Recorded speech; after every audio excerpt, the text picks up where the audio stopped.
안녕하십니까. 이제부터 2부를 시작하겠습니다. 2부는 관세 전쟁, 트럼프의 적은 월가다, 그리고 미국 제조업도 여기에 포함됩니다. 중국의 변종 금 테러 한제 루머, 이 경제 전쟁을 중심으로 방송을 진행하도록 하겠습니다. 이 중국은 미국과 협상하지 않겠다. 자, 원래 정상화한 다음에 그 다음에 이야기하자고 해라. 이렇게 이제 중국은 버티고 있습니다. 자, 중국. 자, 과연 미국과의 관세 전쟁 이것이 시작되었을 때 중국은 어떤 준비를 했을까? 뭐 전체적인 모습은 모르겠습니다만 중국 나름대로 여기에 대비했던 것은 사실인 것 같습니다. 물론 미국 역시 어떤 식으로 전쟁을 수행할 것이다. 이런 플랜은 있을 겁니다.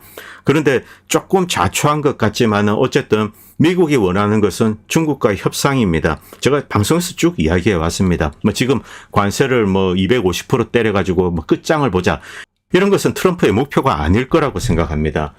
여기에는 분명히 어떤 타협점이 존재해야 됩니다. 그것은 미국을 위해서도 그렇고 중국을 위해서도 그렇습니다. 자, 이 와중에 빌 애커먼이 이제 이런 글을 올렸습니다. 이것은 양날의 검입니다. 왜냐하면 빌 애커먼은 월가의 특히 이제 금권 자본의 이익을 대변하고 있습니다. 그리고 이 친구는 여기서 한치도 물러나지 않습니다. 애커먼은 어떤 글을 올렸을까? 자, 중국은 장기적인 관점에서 어떤 일을 하고 있기 때문에 중국이 결국은 이제 일을 잘 풀어갈 것이다. 미국은 좀 즉흥적이고 단기적으로 풀어간다. 그런데 여기에는 한 가지 문제가 있다는 겁니다.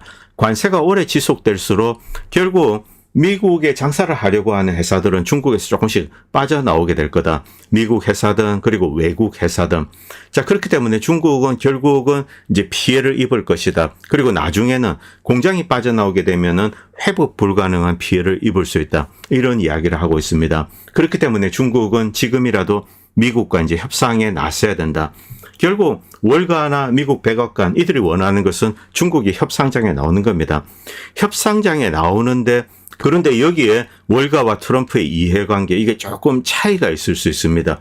그렇기 때문에 이 부분은 좀 지켜봐야 됩니다. 어쨌든 빌 애커먼은 오래 이제 시간이 지나면은 중국에 오히려 불리해질 가능성이 높다. 일단 이제 양자다 피해를 보는 겁니다. 이 빌 애커먼은 매우 이성적인 입장에서 사실 이 이야기를 한 겁니다. 결과적으로 이 중국도 서플라이 체인이 뭐 중국 내에서 이제 뜯어 나가는 것 이것을 싫어하기 때문에 그래서 이제 미국과 대화를 해야 된다. 그런데 여기에 월가에 이제 진짜 속내가 들어있기도 합니다. 자, 이 공장, 서플라이 체인 하단부가 중국에 있다. 이것은 중국에 있을 만한 이유가 있기 때문에 있는 겁니다. 그리고 그것을 월가나 미국 제조업체, 이제 중국에 공장을 둔 제조업체 혹은 하단부 부품 같은 것을 맡긴 것, 혹은 실제 다이렉트 투자한 것. 자, 이들 모두 중국에 있는 것을 원했기 때문에 그렇습니다. 이것은 바로 수익성입니다. 효율성이죠. 자, 다른 나라에 여러 가지 이제 투자를 해봤는데 중국만큼 효율적으로 저가에 많은 부품을 싸게 이제 만들어서 공급하는 나라가 없더라. 그래서 이제 미국의 제조업체들이 중국으로 간 것은 사실입니다. 그런데 미국의 국민들 그리고 국가적인 입장에서는 중국에 대한 서플라이 체인 의존도 이것은 반드시 줄여야 됩니다. 그래서 미국에 어떤 피해가 있더라도 이것을 일정 부분 이제 실어도 뜯어 옮겨야 되는 거죠. 그런데 월가는 그렇지 않다는 겁니다. 그리고 미국 제조업체 역시 테슬라 마찬가지입니다. 애플 마찬가지입니다. 이들 역시 중국에 그대로 두었으면 하는 그런 마음을 가지고 있는 거죠. 첫 번째는 중국에 있는 공장이 효율적으로 돌아간다. 두 번째는 중국 시장, 잠재적으로 이제 시장 사이즈가 크기 때문에 그렇습니다. 그래서 월가와 미국 국민 그리고 이제 투통 마가 진영 여기 이제 좀 이해관계의 차이가 있습니다. 그래서 이제 빌 애커먼 그래서 이것이 드러나 있습니다. 뭐 월가 입장에서는 중국과 미국이 빨리 협상을 해서 이렇게 풀어나가고 미국이 원했던 것을 중국이 들어주면 중국 서플라이 체인은 그대로 둘 수도 있어. 이것을 암시하고 있는 거죠. 자, 이 문제 참 심각한 겁니다. 지금 이 상태로는 이제 그대로 내버려 둘 수는 없습니다. 뭐 록히드 마틴이나 보잉 같이 18,000개, 2만 개 부품을 중국의 이제 하청업체에 의존하고 있다. 이것이 결국 대재앙을 부를 날이 있을 겁니다. 왜냐하면 이 중국과 미국이 진짜 충돌하게 된다. 금수가 들어간다. 그때 미국의 제조업은 마비되기 때문에 그렇습니다. 여전히 미국 제조업체나 월가는 이 중국 내 서플라이 체인을 두기를 바라는 겁니다. 이게 그들의 솔직한 속내입니다. 참 심각한 난관이죠. 그리고 여기에 거론되지 않은 또 한 가지 것이 있습니다. 바로 그것은 금융시장 개방입니다. 실제 이 미국의 이제 월가는 중국의 금융시장 개방에 대해서 강하게 요청을 했습니다. 그리고 중국은 부분적으로 개방을 한 적이 있습니다. 2014-15년 성강통, 후강통입니다. 그런데 이것을 하고 나고 중국 금융시장에 엄청난 부작용이 뒤따랐습니다. 주가에 엄청난 버블이 생기고 그리고 뭐 인플레이션 그리고 외자 유출 이런 것 때문에 홍역을 치렀습니다. 그 다음에 이제 시진핑이 다시 이제 사실상 막아버렸죠. 그리고 여러 가지 부작용을 겪었는데 그중에 특히 심각한 것은 이 중국의 경제가 금융이 너무나 큰 포션을 차지하고 국민적인 관심사를 빨아들인다는 겁니다. 중국 역시 미국이나 서구처럼 금융화로 이렇게 치닫게 되는 거죠. 바로 이것을 서구는 노리고 있습니다. 그리고 두 번째 부작용은 자본 유출이죠. 중국 사람이 돈을 들고 와서 한국 같은 데 아파트를 사고 일본에 북해도 투자하고 미국에 가서 뭐 집 사고 땅 사고 건물 사고 이런 것도 다 포함되는 겁니다. 금융시장을 개방했더니 중국이 이제 순 자본 유출국이 되는 거죠. 당시만 해도 한 2016년만 해도 중국은 아직 이것을 하기에는 좀 이제 시기가 이르다 이런 생각을 했을 수도 있고 중국 경제를 여전히 제조업 기반에 묶어두려는 이런 이제 시진핑 측의 의도일 수도 있습니다. 통제 가능한 형태로 이제 중국 경제를 꾸려가겠다. 미국처럼 이렇게 금융화로 치닫게 된다. 영국처럼 이 경우 제조업이 공동화되면서 사회 전체가 이제 투기적으로 변하는 거죠. 그리고 낭비적으로 변하는 겁니다. 이런 문제점을 이제 중국은 지적을 하고 이렇게 했는데 그런데 여기에 대해서 당연히 미국은 반대하는 거죠. 그런데 월가는 중국에 대해서 이제 다른 계획을 가지고 있는 거죠. 자본시장을 개방시키고 그 다음에 자 이 월가를 뭐 버블이 커지고 뭐 일본과 유사한 길을 걷을 수도 있습니다. 그 다음에 어떤 형태로든 결국 서구의 거대한 금권 세력에 굴복을 시킨 다음에 중국 금융을 서구에 이렇게 완전히 어태치드 시키는 거죠. 그 다음에는 빠져나갈 수 없도록 만드는 겁니다. 저항할 수 없도록 만들고 그리고 이제 이렇게 통제 가능한 형태로 만드는 거죠. 그렇게 해서 이제 통제하는 국가들 지금 뭐 일본도 그렇고 한국도 그렇습니다. 이런 식으로 이제 중국을 요리하려고 했는데 중국은 어쨌든 빠져나갔습니다. 그리고 일론 머스크도 트럼프의 자제를 당부하는 이런 것을 약간 우회적으로 이렇게 흘리고 있습니다.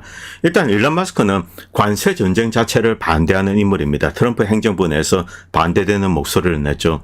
일론 머스크는 이런 글도 올렸는데 이 중국의 PPP, 구매력 기준으로 중국의 GDP는 미국을 넘어섰다는 겁니다.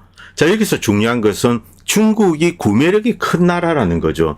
중국 시장, 이것을 다시 이제 미국에 일깨우는 겁니다. 이 중국과의 단절이 미국 기업에 큰 피해를 입힐 수 있다. 미국 제품을 많이 사가는 나라가 중국이기도 하다. 이 점을 강조하고 있는 거죠. 그리고 미래 시장이기도 합니다. 월가뿐만이 아닙니다. 이 미국의 제조업체들, 뭐 어쨌든 주식으로 이제 주식 가치 때문에 뭐 제조업체든 월가든 이렇게 연결은 됩니다만 미국 제조업체도 자, 일본이라든가 한국 이들을 좀 이제 따돌리고 90년대 자신들만의 정보통신기기, IT기기 이런 것을 만들어서 또 세계 경쟁하고 이때 가격 경쟁력 그리고 품질 이런 것에 큰 도움을 받았던 곳은 바로 이 중국의 저렴한 노동력입니다. 대표적인 예가 이제 대만의 팍스콘이 중국에 투자하고 중국에서 애플폰을 조립하고 뭐 이런 겁니다. 이 팍스콘은 그 외에도 많은 미국산 제품들을 이렇게 세트 메이킹을 하는 거죠.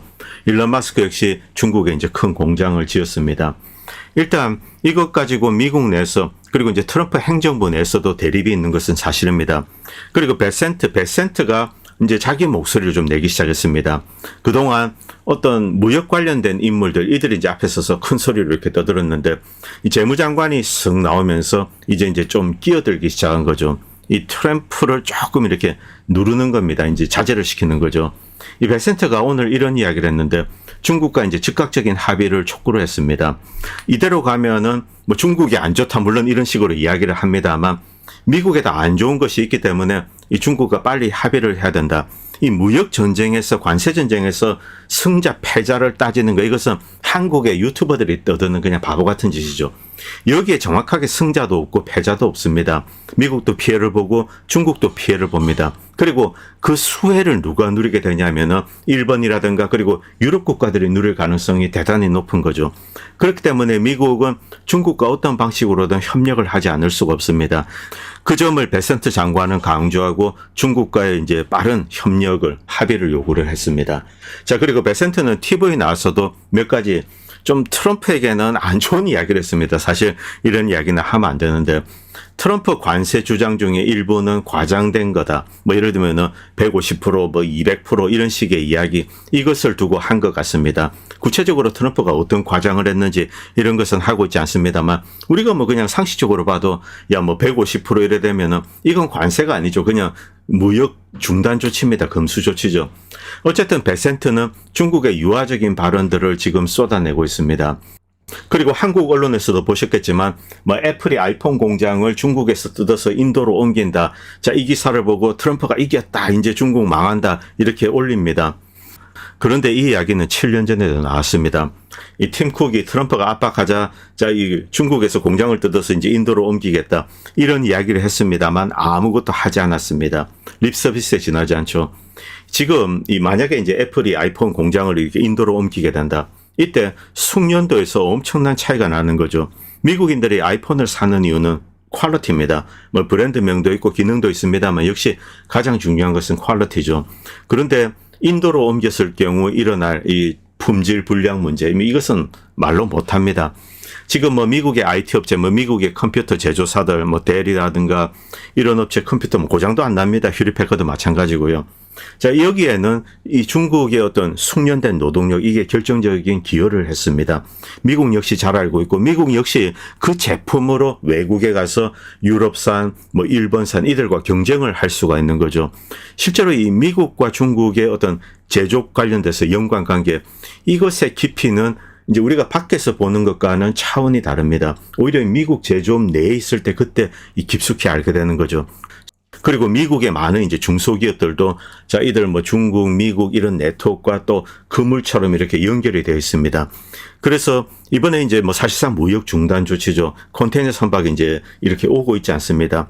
여기서 이제 미국 기업들, 대기업뿐만이 아니라 소기업들도 이렇게 비명을 지르는 거죠.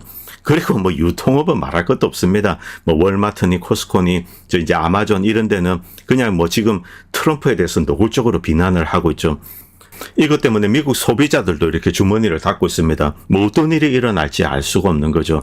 저는 트럼프의 이 관세 정책 이것을 지지를 합니다. 관세 몇 프로 그런 것을 지지하는 게 아닙니다. 일단 판을 크게 흔들고 그다음에 이제 각국과 협상을 하고 미국에 유리한 것을 받아내야 되는 거죠. 자, 미국이 원하는 것은 이렇게 있습니다. 자, 중국의 제조업을 당장 미국으로 옮긴다. 미국인들이 앉아가지고 나사 조립하고 그러진 않을 겁니다. 미국이 중국에 원하는 것들이 있습니다. 그것을 중국이 이 협상에 나와서 이렇게 흔쾌히 받아주면서 이렇게 문제가 풀려나가야 되는 거죠. 뭐 저 같은 이제 이 트럼프 지지자들은 그런 것을 원하고 있는데 일단 뭐 이 상황이 조금 코미디처럼 진행되고 있는데 뭐 조만간에 결국 협상을 하지 않을까 그렇게 생각은 됩니다. 자, 그리고 이제 에론 랩이라는 사람이 뭐 이런 글을 올렸는데 지금 이 관세 전쟁으로 이제 중국을 무너뜨린다. 이게 가능하지가 않다는 겁니다.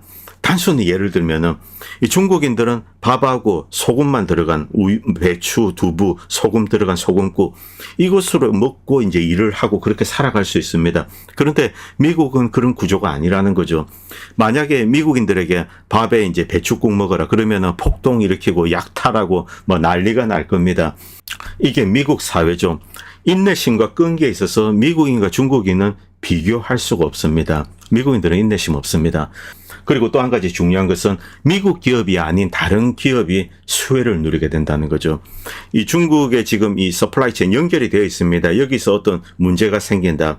이때 미국 기업들이 경쟁하는 기업들이 있습니다. 유럽의 기업들, 일본 기업들.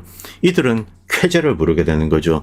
만약에 중국인들이 무엇을 사는데 미국산 사지 않고 일본 제품을 쓴다. 뭐 이렇게 된다는 겁니다. 그리고 품질 문제. 자, 이것 때문에 이제 이런 지적을 하고 있는데 일단 월가나 미국의 이제 기득권 계층들 제조업도 그렇습니다. 이들은 트럼프의 정책 관세 뭐 몇십 프로 때리고 무역을 중단시키는 조치. 여기에 대해서는 반대를 하고 있습니다만 그러나 중국과 협상, 한국과 협상, 일본과 협상을 하면서 미국에 유리한 것을 받아내야 된다. 여기에는 공감을 하고 있습니다. 그리고 뉴욕타임즈 같은 리버럴 언론도 이제 기회를 잡은 거죠. 트럼프를 정치적으로 때릴 기회를 잡았습니다. 야, 우리가 얼마나 많은 제품을 중국에 의존하고 있는 줄 아냐. 토스터는 99%가 중국산이야. 그리고 이제 뭐 베이비 유모차 같은 97%, 다리미 뭐 쭉 나옵니다. 뭐 전부 엄청나죠. 토이 장난감 76%, 미국 어린아이들이 장난감이 없어서 울고 있다. 뭐 이런 식으로 이제 리버럴 언론들은 이야기하고 있는 겁니다. 어쨌든 중국을 뭐 협상장으로 끌어내서 대화를 나눠야 됩니다. 그게 중요하죠. 뭐 그것을 위해서 약간 조금 유화적인 제스처를 취하는 거 이것도 어느 정도 필요합니다. 그런데 여기서 중국 입장으로 돌아가겠습니다. 뭐 중국은 좀 준비가 되어 있다. 뭐 실상은 모르겠습니다. 뭐 한국에서 중국 망한다 이런 것으로 도배를 하고 있지만 저는 그런 거 다 헛소리라고 생각합니다. 중국도 망하지 않고 북한도 망하지 않고 일본도 망하지 않고 미국도 망하지 않고 러시아도 안 망하고 심지어 우크라이나도 망하지 않습니다. 한국도 망하지 않습니다.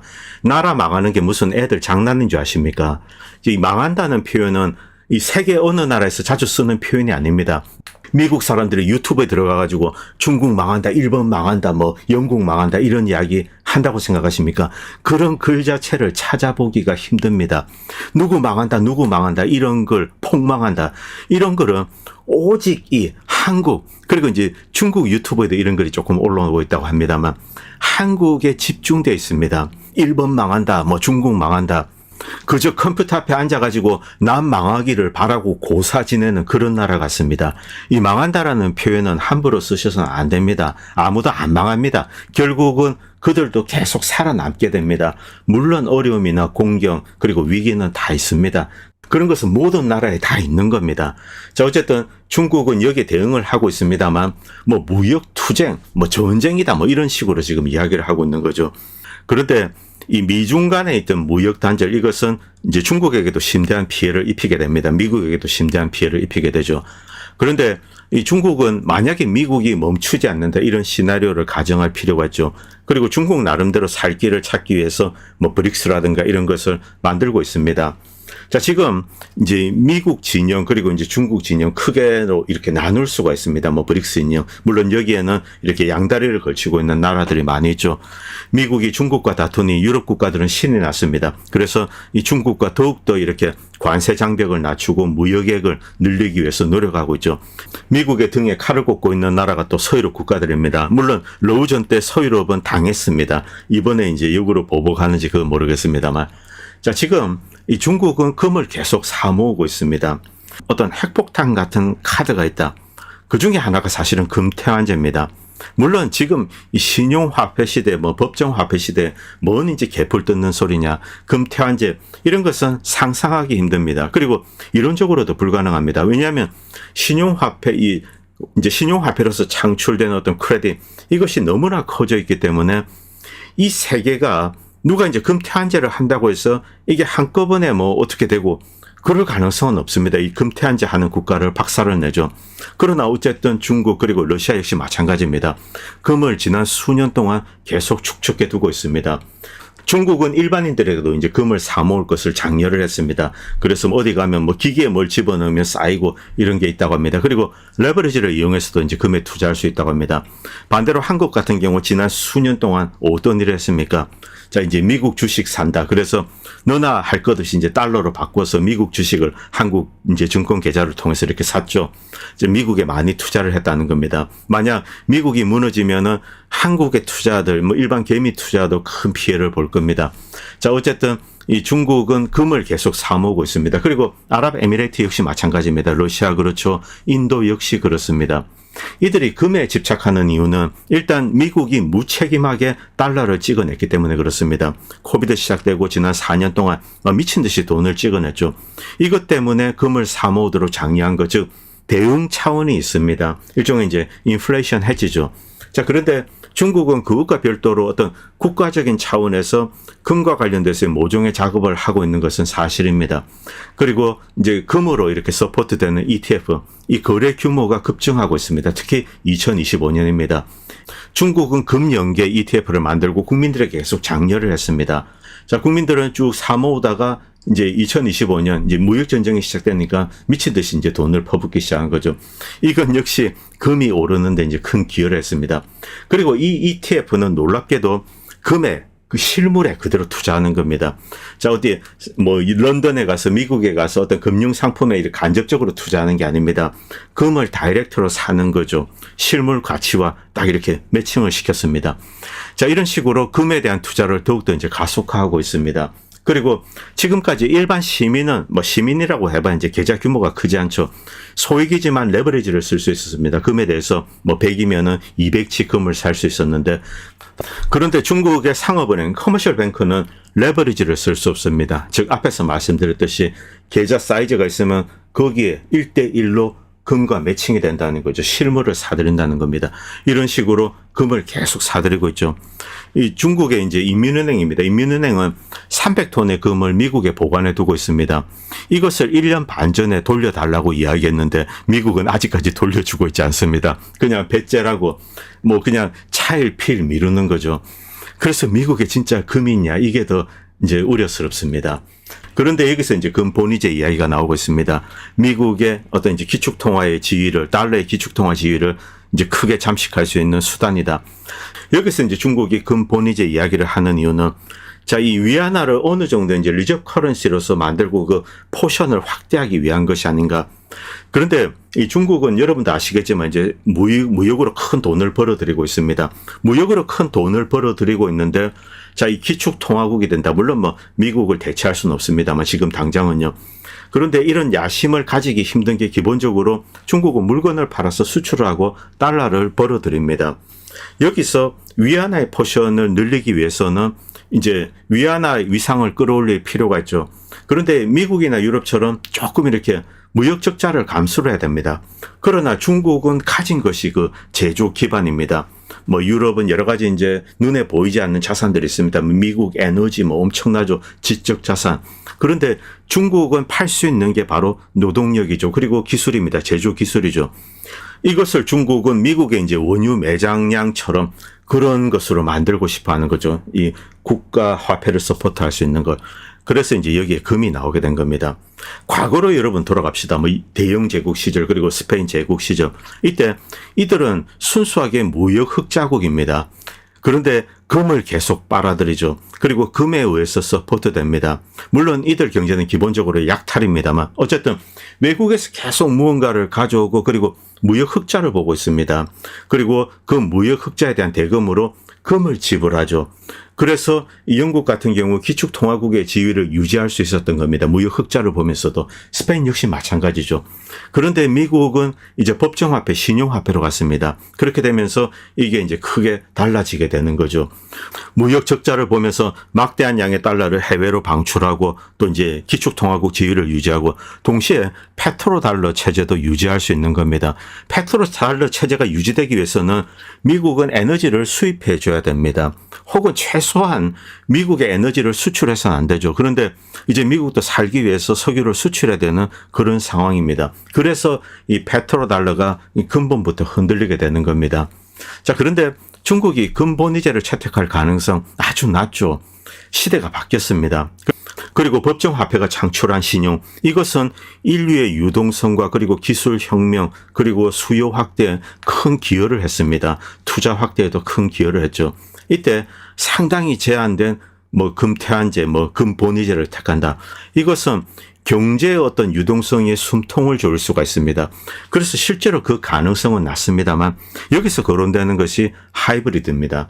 뭐 CBDC에만 제한적으로 국한한다든가 그리고 무역 결제에만 제한적으로 국한한다든가 이런 방식으로 중국은 달러의 옆구리를 찌를 수가 있는 거죠. 어쨌든 중국 역시 이제 법정화폐제입니다. 그런데 금을 계속 모으고 있습니다. 2023년 기준으로 2,000톤 이상. 지금은 이것보다 더 될 겁니다. 한 700톤 이상 되지 않을까 그렇게 추정되고 있습니다. 러시아 역시 막대한 금을 이렇게 쌓아두고 있습니다. 자, 여기서 위안화 국제화 그리고 브릭스 통화가 논의되고 있죠. 자, 여기서 이 브릭스의 새로운 결제 통화 이것을 뭐 위안화로 할 것인가 아니면은 어떤 금으로 서포트되는 자원으로 서포트되는 새로운 화폐로 만들 것인가 여기에 대한 것 이것은 아직 뭐 그림이 알려지고 있지 않습니다. 그리고 만약에 이제 금본위제를 하게 되면은 경제가 좀 안정됩니다. 이렇게 막 거품이 갑자기 터지고 그리고 폭삭 망하고 이런 것이 좀 이제 줄어들게 되는 거죠. 경제 불확실성이 줄어들 수 있습니다. 이건 모두 이제 이론적인 겁니다. 그런데 지정학적인 신호는 엄청납니다. 자, 이 만약에 위안화에 이제 하이브리드지만 어떤 금태환제가 적용이 된다. 이때 위안화의 포션은 커지게 됩니다. 리저브 커런시로서. 그리고 유로화와 달러화의 도전장을 내미는 거죠. 이것은 분명히 세계 패권에 대한 도전입니다. 그래서 서구 중심 금융 시스템에 대해서 이제 도전을 하는 건데 여기서 큰 경제적인 충돌이 일어날 가능성이 높습니다. 그러나 현실적으로 여러 가지 한계 때문에 제한적으로 앞에서 말씀드렸듯이 금 연동 통화 CBDC 혹은 디지털 위안화 뭐라 불러도 좋습니다만 그리고 금을 활용한 국제 결제 시스템 이것은 실제로 브릭스에서 추진되고 있습니다. 그런데 미국은 이것도 해서는 안 된다. 이게 이제 트럼프의 입장이죠. 만약에 금 본위제를 하게 된다. 그럼 이제 다음 단계로 진행될 가능성이 있다. 이건 여러분들이 그냥 한번 읽어보시기 바랍니다. 금 보유량 공개 및 증대 그리고 공식으로 선언하는 겁니다. 그리고 위안화 가치를 금에 고정을 시키고 그리고 국제무역에서 위안화를 이용한 결제를 한다. 브릭스나 1대1로 국가들 그리고 디지털 통화와 결합 하이브리드 이 금 본위제를 하는 거죠. CBDC와 연계시킨다. 이런 시나리오가 가능합니다. 그리고 이제 잠재적으로는 긍정적인 효과 그리고 부정적인 효과 이것은 일단 중국 중심입니다. 통화 신뢰도 당연하죠. 그리고 인플레이션 억제된다. 그리고 지정학적으로 중국의 영향력이 커지게 된다. 자, 부정적으로는 일단 국제적인 반발 미국과 유럽이 가만히 있지 않습니다. 그리고 금 가격에 크게 이제 움직일 수 있습니다. 만약 금에 변동된다 그러면은 그냥 전 세계가 금 채굴하기 위해서 난리가 날 겁니다. 금은 많이 매장되어 있다고 합니다. 그런데 채굴 비용이 워낙 높기 때문에 이 금값이랑 거의 비슷하다고 합니다. 그런데 일단 많이 캐면은 아무래도 조금 가치가 좀 떨어지게 되겠죠. 이것도 잠재적인 위험입니다. 그리고 경제 유연성 감소 말할 것도 없습니다. 이 신용화폐, 법정화폐가 창출한 크레딧 이것은 경제에 그냥 바다와 같습니다. 엄청난 유동성이 경제에 들어오면서 투자, 소비 이런 것으로 인류의 경제를 비약적으로 발전시켰습니다. 이것은 우리가 인정하지 않을 수 없습니다. 그런데 제한적으로 하이브리드 이 금태환제 이런 것이 나오는 이유도 여기에 있습니다.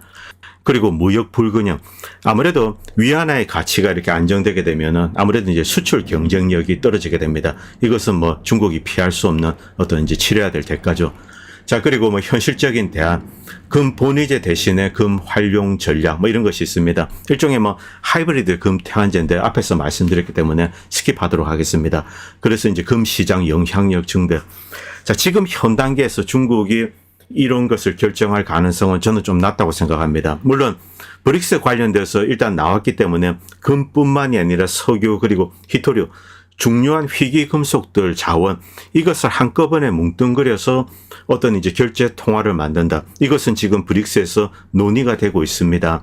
자, 그리고 제한적으로 CBDC 만약에 이제 중국이 이용할 때 어느 정도 범위까지 쓸 것인가 이것은 또 좀 지켜봐야 되죠. 중국이 금태환제를 완전히 버렸다 이렇게 이야기하기는 힘듭니다. 어떤 분명한 뚜렷한 목표를 가지고 중국, 러시아, 인도 그리고 최근에 브라질도 여기에 가세했습니다. 금을 계속 사모으고 있습니다. 이들 국가는 어떤 목표를 가지고 금을 축적해 왔을 겁니다. 오늘 조금 떨어졌지만 올해나 내년 초까지는 한 4,000불대에 가지 않을까 저는 그렇게 추정하고 있습니다. 어쨌든 미국은 트럼프가 이런 행동을 하는 것도 무언가 이제 잠재적인 위험, 공격을 깨달았기 때문에 했을 수도 있습니다. 아직 많은 것은 안개에 쌓여져 있습니다. 이 중국과 미국의 서플라이 체인 연계 이것은 상상할 수 없을 정도로 밀접하게 연관이 되어 있습니다. 그리고 이것은 미국 제조업체 경쟁력과도 국제적인 경쟁력과도 연관이 되어 있는 거죠. 그렇게 단순한 문제가 아닙니다. 중국과 교역을 단절하면은 그 피해, 엄청난 피해 상당 포션은 미국 기업에 떨어지는 거죠. 뉴욕 증권시장에 상장된 미국 기업들의 경쟁력에 문제가 생긴다는 겁니다. 참 어려운 문제입니다. 그래서 트럼프 진영 그리고 일반 국민들 미국의 제조업을 부활시키려는 세력들 그리고 월가와 기존에 이제 중국을 이용해서 국제적인 경쟁력을 누려온 미국의 기업들 이들과의 조금 갈등 이것이 있다는 것 이 부분 여러분들 꼭 아실 필요가 있다고 생각해서 오늘 올렸습니다. 오늘 방송은 여기까지 하도록 하겠습니다. 그리고 이 방송을 보시고 도움이 된다고 생각하시는 분들은 다양한 방식으로 후원을 해주시면 보다 좋은 방송을 만드는 데 큰 도움이 될 것 같습니다. 감사합니다. 본 채널은 시청자님들의 후원으로 유지됩니다. 여러분의 도움은 작은 미디어에 큰 도움이 됩니다. 감사합니다.